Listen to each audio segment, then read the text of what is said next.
I love how dramatic we are with Scott Cochran leaving Alabama to go to Georgia. You know, Nick Saban's number one confidant, strength and conditioning coach since day one. In this AL.com article, it said, make no mistake, this is SEC sabotage of the highest order by Kirby Smart, even if Scott Cochran was looking for a fresh start. Sabotage. That's what I'm talking about. So Alabama gets gutted. Part of it. Like I said, nobody feels sorry for the Alabama Crimson Tide.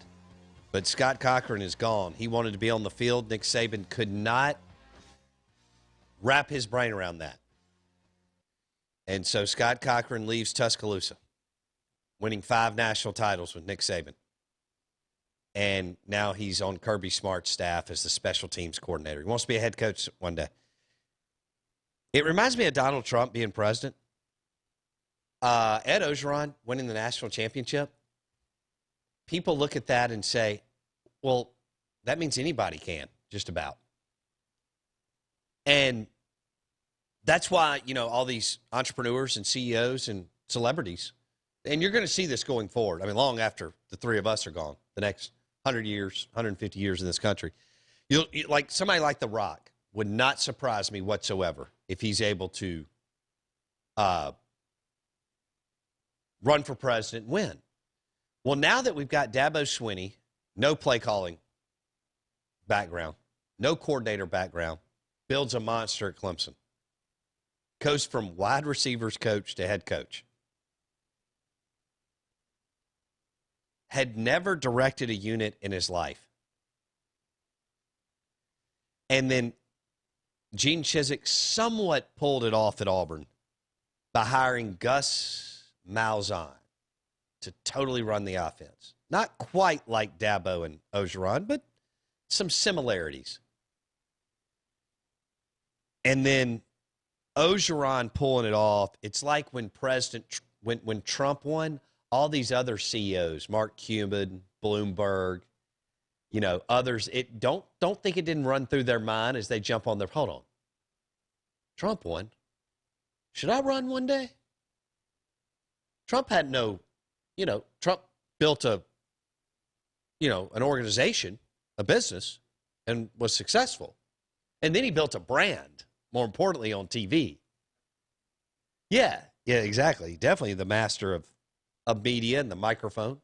I mean, we did this a little bit with Ronald Reagan, okay? I mean, Reagan understood, well, there were two people prior to Trump, Reagan and JFK. They understood the camera, the glue, the connectivity to the person in the living room. Now, Trump understands the connectivity to the person with their iPhone, okay? So that's what Scott Cochran and some other guy. I mean, there's hundreds, if not thousands, of people around the country coaching, going, hold on. I don't have to be some,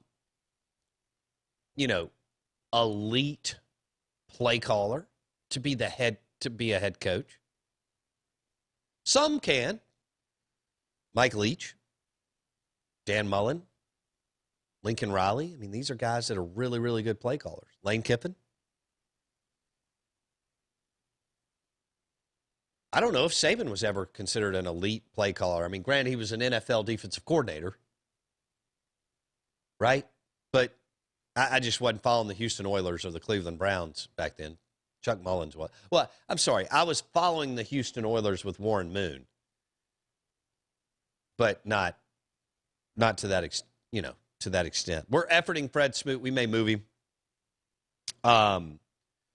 Smoot evidently is giving Dan Snyder some tips on who they need to draft. And we just got him. So you're listening to the Out of Bounds Show, ESPN 105.9 The Zone. The SEC Insider Hit this morning is powered by the Madison Healthplex Performance Center. One-on-one training boot camp. State-of-the-art fitness facility, the Madison Healthplex Performance Center. Also driven by the Acura MDX at the all-new Acura of Jackson. Visit acuraofjackson.com to test drive the award-winning Acura MDX. Out of bounds, ESPN 105.9 The Zone. Fred Smoot on the Miller Lite guest line. Smoot, what's up, buddy? What's up, Bo Bounds? What's up, brother? You doing all right? I'm doing great. How about you? We're doing good, man. We got through Mardi Gras and Fat Tuesday, so that worked out. And as long as you survive, that's all that matters. That's right. And that went well. And then, the weekend's almost here. See, in the world of Out of Bounds, we start the weekend on Thursday night, not Friday. Nice. I call Thursday Friday Eve. So, yes, most definitely. I agree with that. What you doing? Y'all talking draft? What's happening up in – hey, did you go to the Combine? No, I didn't. But, yeah, everything's about the draft right now. Everything's about the draft, everything about the Combine, especially us sitting here with this number 2 pick. I say it's a flawless pick. I say Chase Young. You don't think about trading down. You don't think about anything. I think he's a Lawrence Taylor type prospect. I think he unlocks everybody on the front, and I think we have to draft him with number 2. Ooh. Okay. Yeah, it's very similar to what happened at the 49ers. They had 4 years of first-round draft picks being on the D-line, and all of them kind of was mediocre for a while. Then you get a Bosa, and he ignites everybody. He unlocks everybody's talent. All right, well, we're doing the same thing. We got the Jonathan Allens. We got the Deron Payne. And when you put a Chase Young right there, he activates everybody. I like that. I like that pick. You either have to go towards a guy like – you have to go with a guy like that who can change the game from the edge. You threw out LT. You and I grew up with LT. He totally changed the game in the 80s. Parcells had to find a way to disrupt the 49ers and get to Montana. So he created this position, really, edge rusher, that really wasn't with this, freak athlete. You either have to go get Chase Young and put your stamp on it, like you said, or you have to trade back, Smoot. But what are you trading back for, though, Bounds? Tell me one player is worth, first of all, just not even drafting Chase Young for. Secondly, to trade down for? Who am I trading down for? If I'm looking at the Redskins roster, who? There's not one. There's not some kind of transcendent talent like you're referencing with Young. So I'm with you. Now, I do like Isaiah Simmons. Are you sure you shouldn't draft Tua? Do you really have a quarterback? I love Tua. I think Tua is Drew Brees Jr. I think he's incredible. I think he's great, but we got Haskins. We got that problem already handled right now. Okay. Do you actually want to draft 2 first-round quarterbacks back-to-back years, Bo Bounds? Well, if you're, if you really believe that Haskins can get it done, then you go Young. But to me, all right, I'm just going to tell you, I was in Starkville this year for the MSU Bama game, Smoot. And right. I go to a bunch of SEC games, and I've had an opportunity to see all these dudes play the last, 40 years, but especially the last 10 or 15 where the offense has kicked it up a notch. And I'm sitting there watching the game, and I thought, okay, I'm just going to go down the sidelines. I got to see this thing. I got to see this guy throw the football. I'm just telling you, he is the most talented passer, thrower I have ever watched in college football. Tua Tagovailoa. Smoot. Wow. They're saying a lot, Bo. Yes. You've seen a lot of collegiate passes in your day. Yes. So you're saying it's not only his touch. You saying he has that it factor. His pocket. All right. Obviously, this is prior to him getting hurt that day, right? But his pocket presence, his ability to go through his reads, and the way he throws the football is it's off. He's the best quarterback in the draft. I know Burrow's going to go 1. That's fine. But so if the Redskins are 100% sure that Haskins can drive them to eventually to whatever that number is, 10-6, to get in the playoffs, that he can be that kind of quarterback. Because once you get in the playoffs, you got a chance. Hey, that's all you got to do. Then okay, you go Young over Haskins. Young over Tua. But if not, I'd grab Tua. I love Tua. I'm with you. I think he's a special talent. I just think when you wear the Redskins at right now, we have a young quarterback. We have a young core guys. We even got guys that I tell people we're going to have a draft plus next year, meaning we're going to have the guys that we drafted, plus we're going to have a couple guys that have yet to play in Redskin uniform that I can't wait to see play. We got Bryce Love from Stanford. People forget last year he was going to be a top 20 pick until he got hurt the last couple of games of the year. He's a 4-3 guy, can run the ball, can catch the ball. Don't forget about Reuben Foster, middle linebacker. He got hurt at the beginning of the year. He still haven't played in the Redskin uniform. So this roster is going to look totally different, but yet full of talent up and down. Do not be shocked if the Redskins pull what the 49ers did. 49ers went from 4-12 to end the playoffs at 14-2. All right? Don't be shocked if the Redskins do the same exact thing. Ooh, okay. All right, so that's risky, but I like it. But now, if I was the GM, I'm just letting you know what I would do. Not that this would be the right play, but if I was the GM of the Redskins, I'd draft Tua. You just in love with Tua. Well, but see, here's where I am. Haskins I'd just figure that out. You know, he'd either need to back up and get more seasoning, and maybe, you package him for a 5th-round pick or something later, or he just becomes the backup until somebody else wants him. But if I get to go get what I think is a game, if he can stay healthy, what I think is a game-changing talent for the Washington Redskins or whoever is there, it doesn't matter, because the Lions are going to take him next, as you know. Yeah. I don't know if I could pass him. But you said the magic word, Bo Bounce, if he can stay healthy. Because last time I seen him in Stark Vegas, he left there with a nosebleed, a broke hip, and a broke toe. So all I'm saying is this: I don't know if he can stay healthy. I know. Do you watch some of the combine, or what does Fred Smoot do? Yeah, I watch the combine. I literally I love the college draft process. I love to find diamonds in the rough. I love to anybody can tell me that Chase Young gonna be an all-star. Can you find me a Cam Akers in this draft? All right, so I like to find the other guys that I think gonna end up being special who won't go in the first round or the first day. No, all right. I think we got mixed up. You went to the combine when the year you were drafted, right? Yes, I did. Yeah. Okay. All right. Was it intimidating, or did you love it? Nothing was intimidating to me, Bo Bounds. I didn't care. If it had something to do with a football, how could it have been intimidating? I've been doing it all my life. Now what it is, it's a look for all football players at the best of the best. All right, y'all are the best football players in the world that year. So in my draft, I got to get around the Michael Vicks, Santana Mosses, and, LaDainian Thomas, and, all the guys that were with my class. We got to actually come together for the first time and kind of size each other up. You know how that goes, Bo Bounds, especially when you walk around in tights all day trying to figure out what team you should be talking to and who you not should be talking to.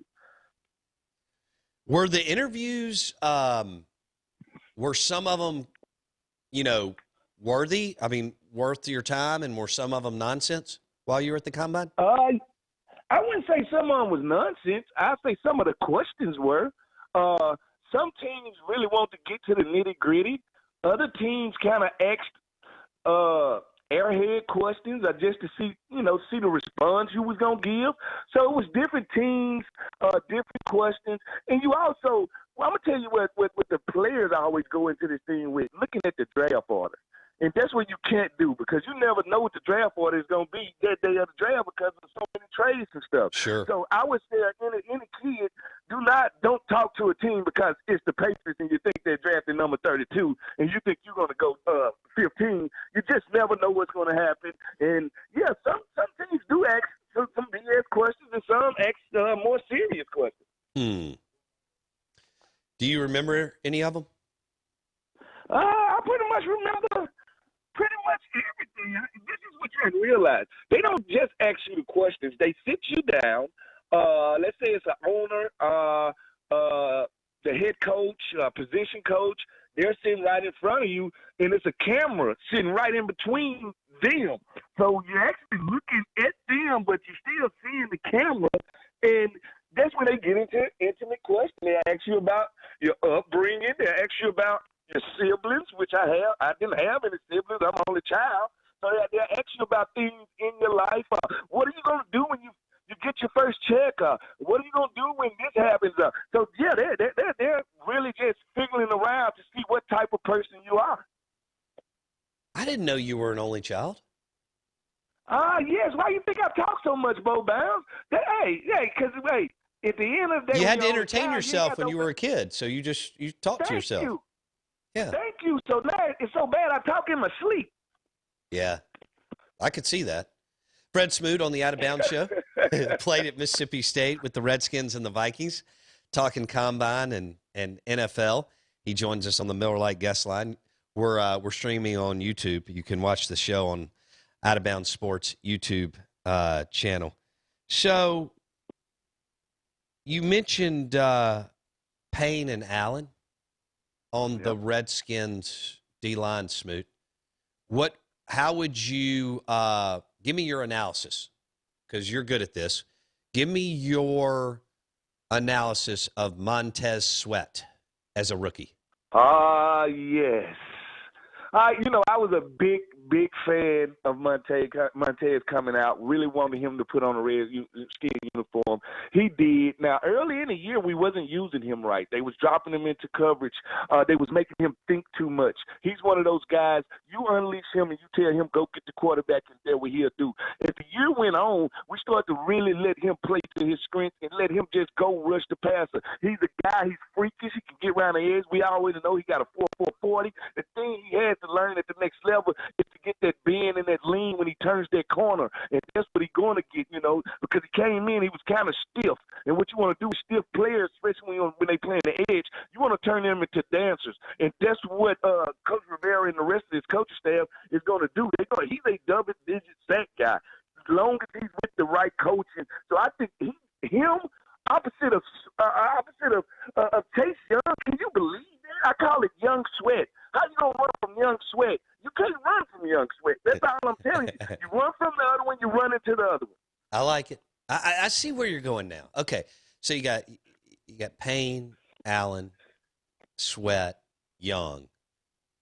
You built a force there on the defensive front for the Redskins. I don't like that because of Dak, but I like you, so I like that for your Redskins. And then you feel like Haskins is the guy. Okay. I'd still be super tempted to take Tua, but I see where you're going because, like, the Broncos did that several years ago. I mean, Peyton by then was pretty, average to solid, but Elway put together a force of a defensive line unit, and it drove them to the Super Bowl. And then you just mentioned the quick turnaround and flip for the San Francisco 49ers. All right, Blake, do you have a question for Smoot? I do. Fred, Blake Scott here. I got a question. We're going to go back to your combine. So I'm looking here on the databases, and it says Fred Smoot, 5'11", 172. You ran a 4.48 40 at the combine. I have two questions. One, do you feel like you can still hit 4.48 now? Oh, hell. And two, I ran a 5.25 in ninth grade. If you gave me half a head start, do you think I could beat you in a 40-yard dash? First of all, I want to report that 4.48 is a lie. Because first of all, I didn't even run at the combine. I only ran at my private workouts at Mississippi State, and now we're talking about I ran a 4.4 flat and a 4.39. That's what I ran. And Blake, yes, I would give you a head start, and you would still get chased down. That's what I did for a living. I chased people. That's what we did. I might have been a police officer. All I did was chase people, and that's what I did. So yes, I would have came and got you with your 5.2. It depends on Blake what you're running for. All right. What are you running? What are you chasing? Well, how about we run for this? If you'll ever come down here, I'll race you for a Fred Smoot jersey. Oh, but I'll put up money. I'll put up money, and we'll get our listeners to put up money for any charity of your choice. Ooh, I like and I'll that. race you jersey for charity. If you'll come down here, we'll do an interview in the studio, and I'll race you, and we'll make a big deal out of it, video, all that stuff. Hey, Blake, let's get that done. But, hey, I will only race you if I could race you backwards. You want to go forward. I'm going to backpedal. That's the only chance I have. You give me a 20. Give me a 20-yard head start, and you Oh, hell backpedal for no. 40. Not if he's going to. You got to go. I'll still lose. I bet if he gives you a. I bet if he gives Blake, you you a. want to give me a pair? You want to give me a pair of Stacey Adams church shoes? What? I need every chance. Fred, I watched you play. I need every chance I can get, all right?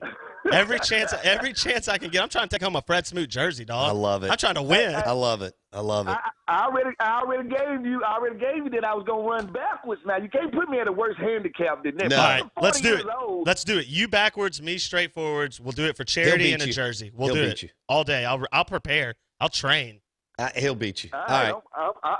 I'm completely with it. Hey, Smoot. We got to do that, by the way, next time Smoot comes to Jackson. Hey, at Provine, did you play offense too? Oh, come on. I was a wide receiver. You know, I got a couple of reps at wide receiver at Mississippi State, too. Come on. I used to burn people for lunch. Did you know they used to call me at wide receiver? What? Lucifer Morningstar. I was a devil's son-in-law because I burnt people for lunch. That's what I did.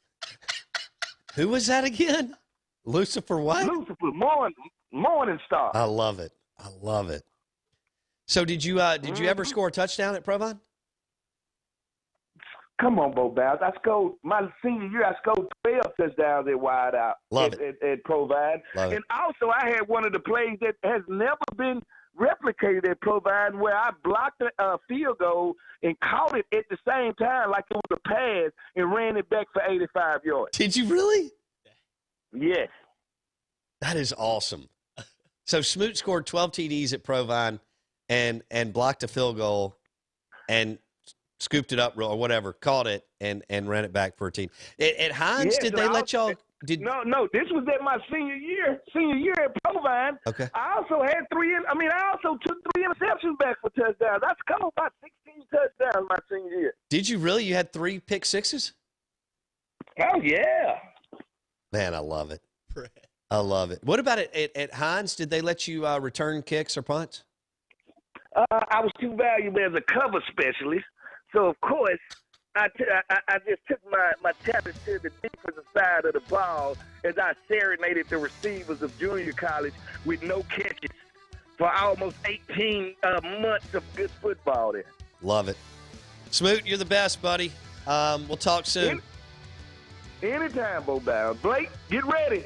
Let's go, Fred. Let's go. All right. Fred Smoot. Thanks, Fred. See you, buddy. All right, fellas.